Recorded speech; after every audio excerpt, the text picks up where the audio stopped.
Good morning. Hey there, it's Monday again. Can you believe it? That was quick. It seems really quick to me. I can't believe how fast these weeks are going by right now. So we want to welcome you to Monday Momentum. We're going to be talking some more today about money and the power that it has over our lives and how I think, at least in part, it influences us to become entrepreneurs. And for me, that's about freedom. And we see money as a way to have freedom to choose what we want to do, when we want to do it, who we want to do it with. And so that's why we're called to become small business owners and entrepreneurs so that we have that sort of power and control over our own destinies. So some of you know, most of you know, that I took on a job this winter, a small part-time job to earn a little extra income because it seemed like a good idea for the situation that I'm in right now to have a little boost. And I picked a job that I thought would be fun. So I'm actually driving a bus for one of the ski resorts. And it is really fun most of the time. So that's a good thing. And I'm learning all sorts of cool stuff like how to chain. I don't know if you can see, I have this wonderful wound. It's not so bad, but I'm working with big giant chains and big giant tires in the middle of the night often. And when it's very cold and wet and sloppy, of course, because you don't put on chains when it's nice and dry and sunny. And so that's a fun little adventure and lots of other ones like it. But some of the other adventures that I found as I've been doing this is I don't really seem to have any real awareness anymore of how to use a time clock. So we're supposed to punch in and out with a card, and it's very regular and it's very structured. And if you're a minute off, then it's like you didn't do it at all. And I'm like, still, it's almost the hardest part of my day is remembering how to use the time clock because I haven't done it for so long. So a little adventure of the job. And another little adventure that I found is that I plan to be making, this much money during this time, which would boost some things and give you a little cushion. But, oh, look, now the dishwasher has broken and it seems as though I'm probably going to have to get new tires for my car. So in the end, the money that I'm making is kind of disappearing and at the same rate. And I feel like that's kind of common in our lives, that we expand to a certain level and our expenses expand right along with it. So it's almost like it wasn't worth it. But those are things that I've been thinking about lately. And as James knows, and forgive me, I don't remember if I showed you this last week, but I've been reading this book. I have wonderful chances to relax and wait for somebody to call for a bus. So I get to read a little bit on the job, which is nice. And Your Money or Your Life is a book about, that. Are you managing your money the way you want to? Do you have enough money? If you don't, why? Why are we feeling like we always could use more? It's a lot about the consumption sort of society we live in and how it trains us to feel like we need to always buy more, which keeps us trapped in a job often, maybe a job we don't like so much. And it talks about how money is an exchange of your life energy and how, like, for instance, with this job I'm doing, I'm giving my life energy to them, driving this bus for them. They give me money in return. And I'm feeling lots of impact because it's way more time than I thought it would be. It's a part-time job, like I said, but often it's a 10-hour day. If you work 4 10-hour days, that's 40 hours. And in some circles in this country, that's considered full-time. So I feel like I'm always saying, I can't work this much, you guys. I only wanted a part-time job, and irritating them. And being a worker instead of a boss, which I am at home, it's all very interesting. So that's what I wanted to talk about. And James is here with me, and I'm curious. First question, James, when was the last time you had a job where you worked for someone else? Or, what was that experience like for you? Or can you even remember? So good morning, everyone. Good morning. Yeah. So I'm sitting, just before I answer that, I'm thinking of you putting on the snow chains, and I've got a decision to make today. Do I head from, good morning, Linda. Good morning. Do I head from southern Utah up to Salt Lake when I'm told there's a blizzard of unprecedented proportions, and that if you're gonna be so bold as to drive, that you better pack an emergency And so I'm probably going to have to cancel my trip today, which is I'm kind of bummed out because we were going to be meeting with legislators up in Salt Lake, and I was going to be hanging out with Cheryl Snap Connor and getting some work done with the UDC, and now I'm stuck here. But and But the you kid, have a gift of time that was unexpected to do other things. Maybe the with perfect thing. It's a gift of time. Suddenly, oh, I have this day that I didn't think I was going to have. and Might I be. don't have to make any excuses. So, a job. It's probably been a good 4 years.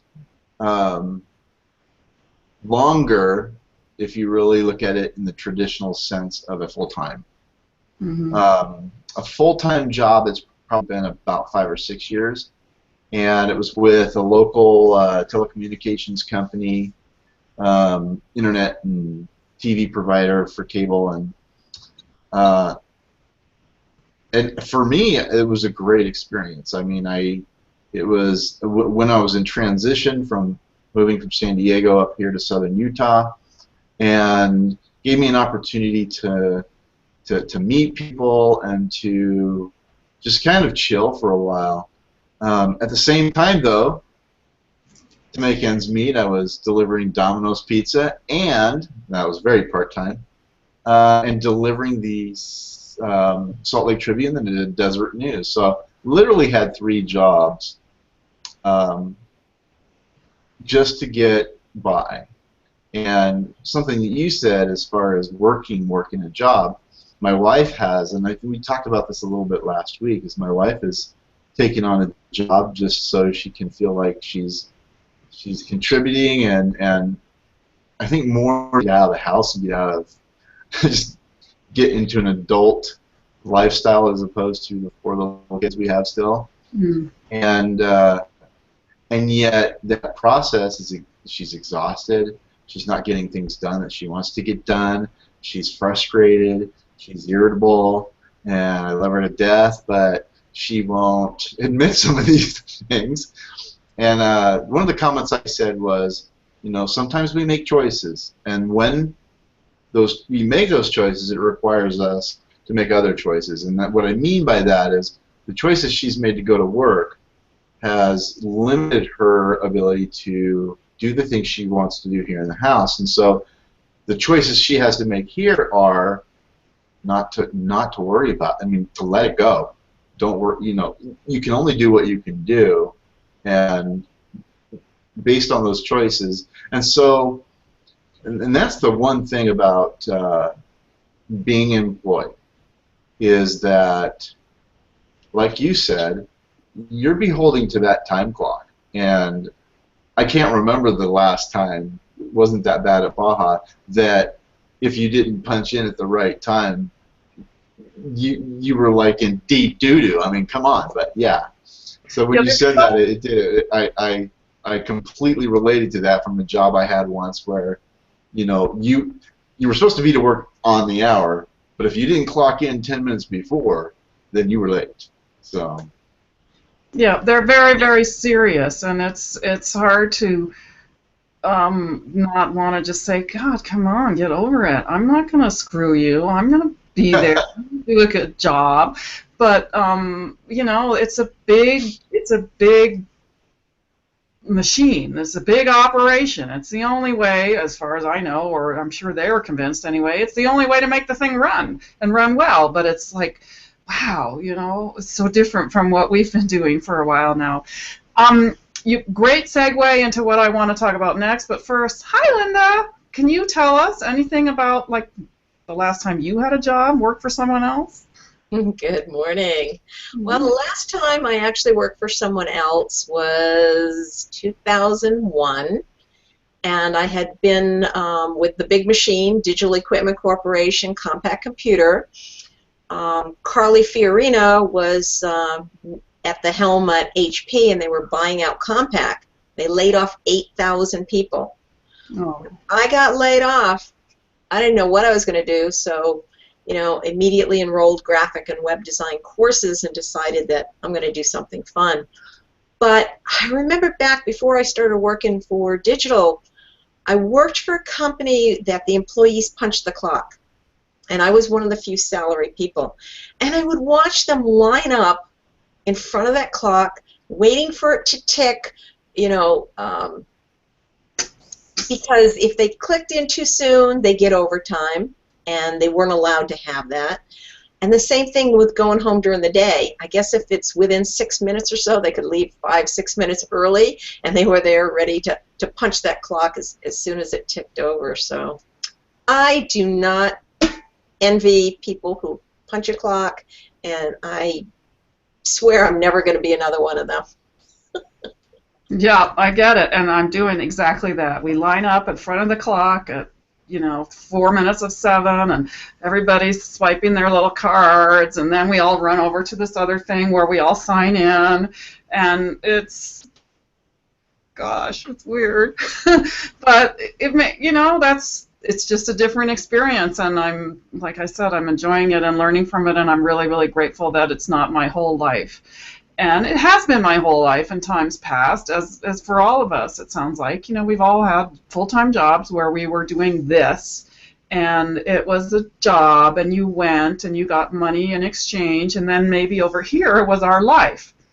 That's where we had fun, and that's where we had relationships and other things, and this was creating the money for us so we could then do that.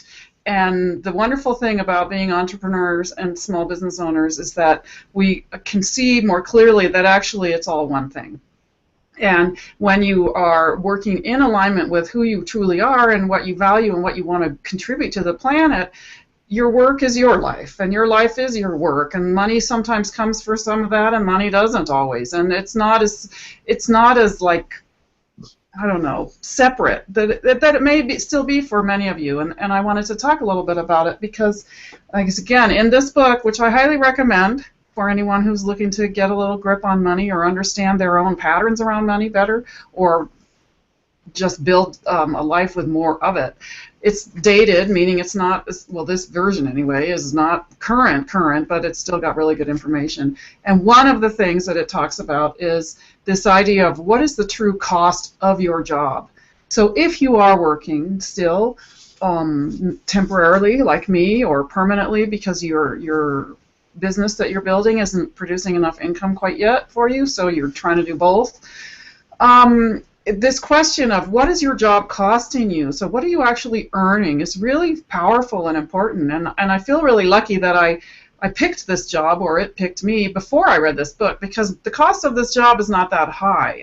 And what I'm talking about is things like, if you have a job where you commute and you spend hours in your car and you have wear and tear on your car, that's a cost of that job for you. If you have a job where you have to have lots of professional associations that you are paying for because you're the one that is in charge of networking and that you're not getting reimbursed for it, that's a cost of your job. If you have to dress up in this whole other outfit and wardrobe that you don't live in normally, and things like high heels for us poor girls, all that stuff that you do to make yourself look the right way for your job is a cost of your job. And so often when people analyze, I make $30 an hour or whatever I make at my job, but by the time it's all said and done, I'm only actually making $4 an hour. And when they see that, they're like, oh my God, why am I doing this? Because the cost of daycare and the cost of, all these other things that I just spoke of eat away, and those are costs they wouldn't have if they weren't working for that particular employer in that particular place. And for my job now, I don't have a wardrobe, I have a uniform that, so I don't have to think about what I'm going to wear, and it's very close to where I live, so there's minimal wear and tear on my car. And the cost of my job turns out to be actually that I can earn tips. So I'm actually earning more than I thought I might be. And that feels pretty good because there is all this huge cost of time that it's taking from all the other projects that I want to be working on. But at least I'm earning, pretty close to what I thought I'd be earning when I took it, because I don't have huge costs aligned with it. So something to think about for those of you that are still working, and maybe spend some time analyzing, is this job actually worth it? Do I have this gazillion-dollar wardrobe that I have to continually upkeep, wear, take to the dry cleaner, all that stuff, is that, actually meaning that this job I'm not earning very much? So I'm wondering if you guys have thought about like that question much, and what is the cost for being an entrepreneur? I mean, to me, I think we spend some money on education and networking, but other than that, what other costs are there for you? How about James? You want to dive in? Any input on that whole idea? The cost of your job? Well, and that's kind of what my wife and I were just talking about the other night. I mean, the cost of the job doesn't have to come in monetary terms. It can come from being away from your family. It can come from the time that you're not spending doing those things that are going to build you that you want to grow. So, I don't know. Linda, any thoughts? Well, the two things that come to mind for me as costs of being an entrepreneur, I mean, education, definitely. I've got to get out there, and I've got to stay current on technology. I've got to get out and do face-to-face networking. So my commuting costs, compared to airfare and whatnot, it is a big, discrepancy between those two. But the cost of taking credit cards, a lot of people don't factor that in, that when you bill a client X $1,000, you've got to take a look at that chunk the credit card company is taking. Or if you take, PayPal, same thing. You're taking an even bigger hit, because not only do you have to take that hit in the percentage fees to get your money out, you got to wait when you do PayPal. So we also have costs of making money. Mm-hmm. How about this idea that I mean, we don't have to worry so much about our wardrobes. I don't think. Maybe we do. But do we tend to? Are there areas that we maybe overspend that we don't realize? I mean, to me, I feel like education is probably something I spend way too much on, in terms of the balance that in terms of I'm spending more than I ought to, and I'm getting maybe a better grip on it. But of course, there's also this, well, education is good for you, and learning is important, and how could you spend too much on that? It would be bad if you were spending that much on French fries, but education. So do we fool ourselves? Do we have things that we think are really good for us but are actually big gaping holes that are sucking the money away, which means that we are stuck in a rat race longer than we need to be? Is there any revealing ideas for either one of you around that? I mean, for me, like I said, I think if I stop spending money on education, I could probably stop my job right now, because that's the biggest chunk of what I spend. Besides, insurance is a huge one too. Yeah, I think the biggest thing for me that I spend money on is subscription services. Mm-hmm. It used to be you would buy software, you would have it, it would last you for years. Even though they came out with new upgrades, you wouldn't really have to upgrade unless there was something major going on. Now, everything's built into subscription services, and I look at how much I pay per month just to keep with current software. It really adds up. The other thing too is a lot of coaching, that you sign up for these coaching services a lot because you think you're going to get value, and you're going to log into that back end, and that you're going to have access to all these interviews and information from the experts and whatnot. And how many months go by sometimes before you're tapping into that, and you find yourself, because it's below a threshold, below $10, $20, $30, $50, whatever it happens to be, you tend not to pay a whole lot of attention to it. You're paying every single month because you know what? Next month I'm going to do that. Oh, well, I didn't get to it this month, but next month I'm going to do that. Oh, a couple months have gone by, but I'm going to do that. You don't want to give up your subscription because eventually you're going to do that. So, yeah, I think Jim's really depend on that. Jim? You mean going, like gyms, going like going to the gym? yeah, going to like work out and lose weight or get in shape or whatever. Yeah, yeah, they learned that a long time ago. But I think along with what you were saying, Linda, I think the other thing is for me, especially when I'm in the development phase or mindset, um, I can get distracted for 2 hours on the most insignificant point of something I'm dealing with or something I want. But that falls. But for me, the justification is it falls into that education, and so the education necessarily isn't costing me money out of my pocket, but it's sucking my life as far as time, and that's time that I could be spending generating revenue. So it's kind of a vicious circle, but especially when you're in development and when you're working on the internet, working online, it's real easy to see a news story or to hear something and want to look something up, and then 2 hours later you're going, oh my gosh, I'm not getting this done. Mm. Well, I think there. Oops, what happened to me? Am I there? Fine. There was some weird menu that popped up. I think it brings up another really important point, which is, money is one of the things that we get for our life energy, but joy, the joy of learning, that's part of what's happening there, I hope. You're educating yourself thinking that this is a being able to do this will make me better and more valuable and my services will improve. But I bet also it's just like the thrill of the hunt and having fun finding out the answer to something. And there's nothing wrong with having joy in our lives, and in fact, that's really the whole deal. And the money should be helping us do that, not distracting us from it. And that's kind of what the beginning of the conversation was.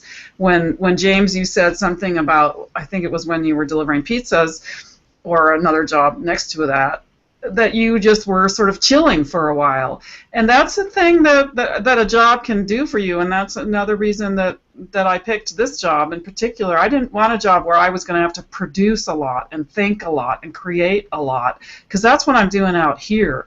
And those things, I enjoy doing those things, but they also use up your energy. And going and sitting there and all day long, which is funny because by the end of the day, even when I'm not in the dang bus anymore, I am still going, It's like my body is humming, especially with some of the really, when the chains are on, all that. Anyway, you don't, you punch in, you punch out, and you have fun with it. I mean, it's really fun with the people because they're all skiing, they're all having a ball. It's like really good, fun energy, but it's not anything I go home and I can't sleep because I didn't figure something out.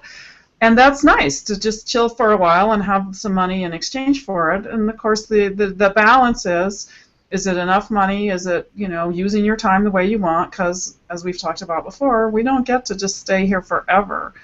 There is only a certain amount of time that we're allotted, and at least for this lifetime, if you believe you'll come back, that's different. But are you using your time the way you want to? And is it feeling good, at least, the most of the time? And what can you do to change it? And this idea of how much does it actually really cost you to have that job? Versus, how much does it cost you to have your car or your house or all of the things, How much did all those books cost me? Yeah, there's value in the education, but there's also money that I had to get somewhere so that I could buy them, and then, of course, the time to read them. So there's costs to all of it, and I think sometimes we forget that. And I want to encourage all of you out there that are chasing your dreams to chase them. And that doesn't mean go live on the street because money doesn't matter at all anymore, but really begin to evaluate some of these questions of what is it costing me and is it really helping me to get to where I want to go? Because maybe having the gazillion-dollar wardrobe is fun and you think it's necessary for your job, but maybe it isn't. And maybe it's actually costing you so much that it's putting you behind on your dream by, 3 or 4 years of income that you could just let go of and then get closer to where you want to be. We are almost out of time again. Woo. So it's Monday. You're going to rock. Let me have James close out? Say any cool last-minute thing and any celebrations for the week that you might have, and then pass it to Linda, and I'll close it out. Celebrations. 2 birthdays. Woohoo! My youngest turned 7, and my second son turned 15 today. Mm. Those are what we're celebrating. But my name is James McFadden. I'm here in not so sunny southern Utah. I think I'm going to be snowed in, but marketing systems, southernutahinfluencers.com/AdventureCore. Have a good week. We'll see you next week, James. Awesome. So my wins this week, things I'm celebrating, is I finally launched a website that has been in process for a year now. So it's always good when those things move on, and celebrating getting a new client. One of the things I did want to mention, I talked about these subscription services with coaches and things like this that I'm constantly paying and checking. Just want to mention that if any of our audience has a service that they want to offer on a subscription service themselves, feel free to have a conversation with me and find out how you can implement one of these, continual revenue, money-making membership organizations of your own. So, Linda Kay, Interactive Synergy, and I help my clients profit on the internet. Thanks, Linda. So, oops, I've lost my lower third. You have no idea who I am. Let's see if I can make it come there. Okay, so here I am. That's me, Sarah Coolidge. You can find me at mymondaymomentum.com, and please go. We have lots of archives there of old videos and ways for you to contact us and tell us what you want to hear about, how you've used what we've talked about, what ideas sparked ideas for you. That's the stuff we want to know, and how we can help you in other topics you might want to hear about. And I wanted to let you know we have a ton of guest speakers coming up, so that's exciting. I have Bill Sturley and Susie Pruden, Penny Zenker, Emily Letran, and Alex Iglesia have all signed up for various Monday mornings that will be coming up, so there's going to be some more interaction and more new ideas for you. So stay tuned. My celebration for the week is that I've been able to take this job and kind of begin to get my feet again and get back into the website and get some more guest speakers lined up, because the last thing I wanted to do was have it impact Money Momentum, but I think it has a little bit, and new adventures. So it's a celebration for me that I'm still here and that the website is beginning to get more oomph again with some new guest speakers and things. I also want to celebrate, I had a party. We did a vision board party last week at my house, and for me, having a party was a big deal. Just having people over and doing something. So that's a celebration. I think that'll do it. So we'll see you next Monday morning. Remember that what you're going to do now is go out and kick some fanny, rock your world, make some progress in your business, and then you're going to slide into home base on Friday feeling really good about your week. And we're going to be right there in spirit cheering you on, because it's worth it, and you're worth it. We'll see you next Monday. Thanks for joining us. Bye. Bye-bye.